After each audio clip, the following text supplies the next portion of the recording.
Hi guys, it's Miss Carla from Crowders Creek Elementary School. I'm excited to teach you today about an instrument that is an acoustic stringed instrument known as the piano. The piano was invented by a man named Cristofori, who was Italian, in the 1700s. Cristofori was actually tired of the harpsichord not being able to control the volume. As the harpsichord was an instrument that was set up a lot like the piano is today, it had all the strings on the inside, but instead of what we have now as a hammer mechanism to hit the strings, on the harpsichord there was something that would come in, a hook, and kind of pluck each string. Because of that plucking, you weren't able to control how loud or soft the sound was on that keyboard instrument.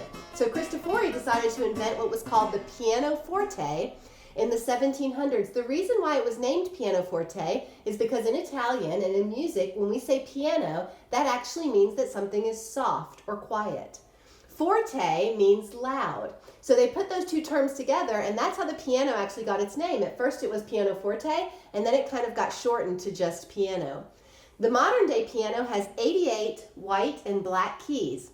The inside of the piano has strings, and there's a hammer, felt-tipped hammer, on each string that goes out and strikes whenever you play and push down one of the keys.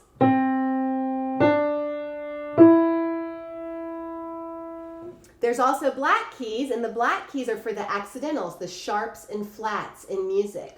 So, for example, if you start on middle C, if you find the two black keys in the middle here, and you go down one to the left of the two black keys, that's actually the note C in music. If you start on C and you go up to the next white, you find the next note in the musical alphabet, which is D.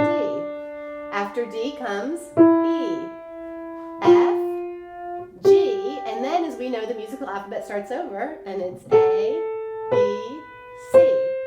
If you want to play chromatically, then you go to the different black keys. So you start at C and you go up to C sharp, which is also known as D flat. And you can go all the way up here. E to F is a naturally occurring half step, F sharp or G flat. And then you come up next to B to C, which is also a naturally occurring half step. There's different kinds of pianos. There's baby grands, which is what we have here.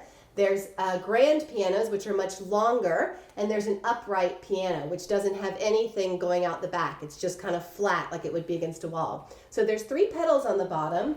One of the pedals, the far right pedal, is the sustain pedal. When you push that one down, and that's the one that we usually use, all of the pedal, the hammer, a felt, come up. So when you play the note, it ends up sustaining it. It doesn't stop the vibration. When you let go of it, the vibration stops, and that's why the sound would stop. The middle pedal is the sostenuto pedal, and then there's also the far left pedal, which is called the soft pedal.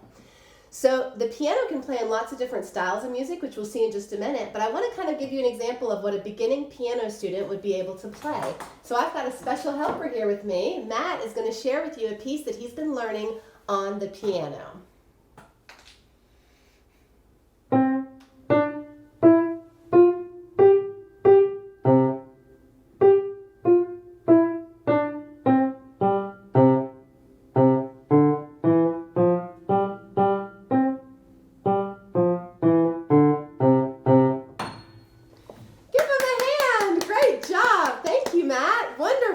So as you begin to learn to play the piano, you have to learn to read music in treble and in bass clef, because piano music plays in both clefs. You have treble clef and bass clef, and you have to learn what the names of the notes are and where they are on the keyboard. So if you have a very low note, way down low in bass clef, they're down here on the far left of the keyboard. These are your low sounds.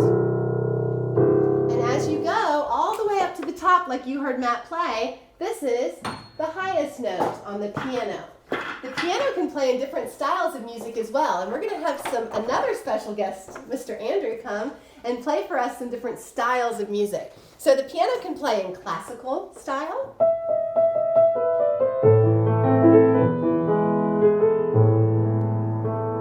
You might recognize that as a Beethoven piece, one of the most famous pianists and composers. That was the Fur-Elise by Beethoven. Classical music. There's also jazz music that people play on the piano.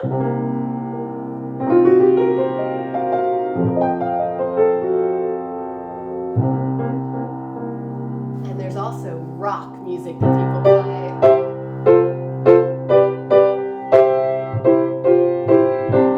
And if you play the piano and you practice every day and you get really good, you can learn to play some wonderful pieces like the one that Mr. Andrew's going to play for us.